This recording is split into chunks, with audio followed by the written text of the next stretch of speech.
In the quiet hours of the night on December 2nd, 1984, the city of Bhopal, India, became the site of the world's deadliest industrial disaster, a tragedy that would haunt generations.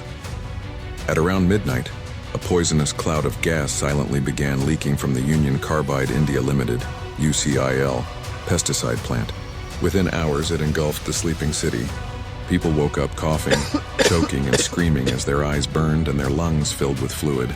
By morning, thousands were dead, and tens of thousands more were fighting for their lives.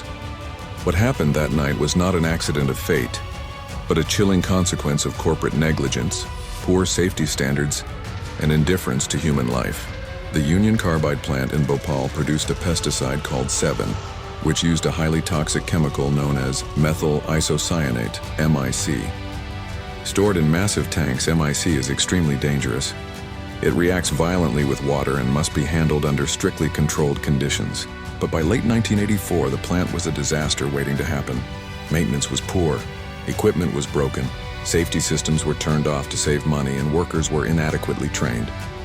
On that fateful night, water somehow entered one of the MIC storage tanks. A chemical reaction began immediately, raising the temperature and pressure inside. Within minutes, over 40 tons of MIC gas escaped into the air. There were no functioning alarms, no evacuation plans, and no proper safety measures. The deadly gas spread across the city, settling over the crowded neighborhoods near the factory. The effect was instant and horrific. People woke up with burning eyes and throats. Many ran blindly through the dark streets, unable to see or breathe. Mothers clutched their children, desperate to escape the invisible killer. Some collapsed within minutes. Others made it farther, only to die later from lung failure or cardiac arrest. Cattle, dogs, and birds fell dead in the streets. Trees withered overnight. The city of Bhopal became a scene of chaos and horror, an apocalypse caused by human greed and carelessness. By sunrise, thousands of people lay dead, and the hospitals were overwhelmed with victims gasping for air. Doctors had no idea what gas had leaked.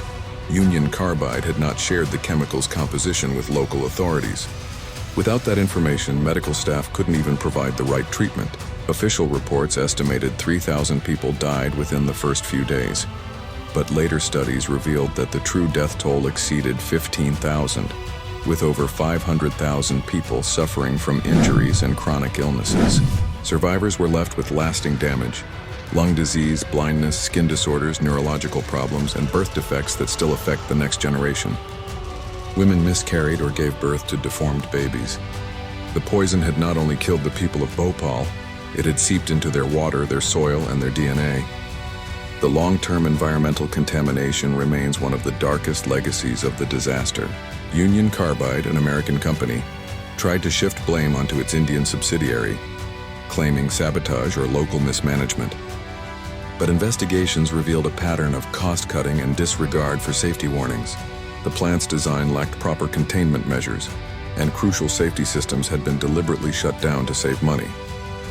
The company's CEO at the time, Warren Anderson, flew to India after the disaster but was quickly released on bail and fled the country. He never returned to face trial and died peacefully decades later in the United States, a bitter reminder to victims that justice was never truly served. In 1989, Union Carbide reached an out-of-court settlement with the Indian government, agreeing to pay $470 million, an amount many called shamefully inadequate. For most victims, it amounted to less than $500 per life lost, a price tag for human suffering that defied belief. Even today, more than 40 years later, the site of the Union Carbide plant remains contaminated. Toxic chemicals continue to leak into groundwater, and thousands of survivors still suffer from chronic illnesses. Children born long after 1984 continue to face birth defects linked to the exposure their parents endured.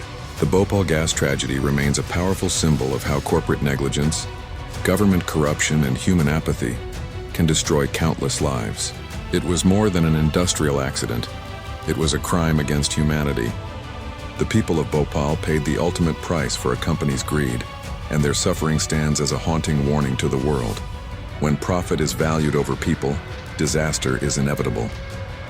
The night Bhopal died should never be forgotten, because it reminds us that safety, transparency, and responsibility must always come before the pursuit of wealth, or history will repeat itself again.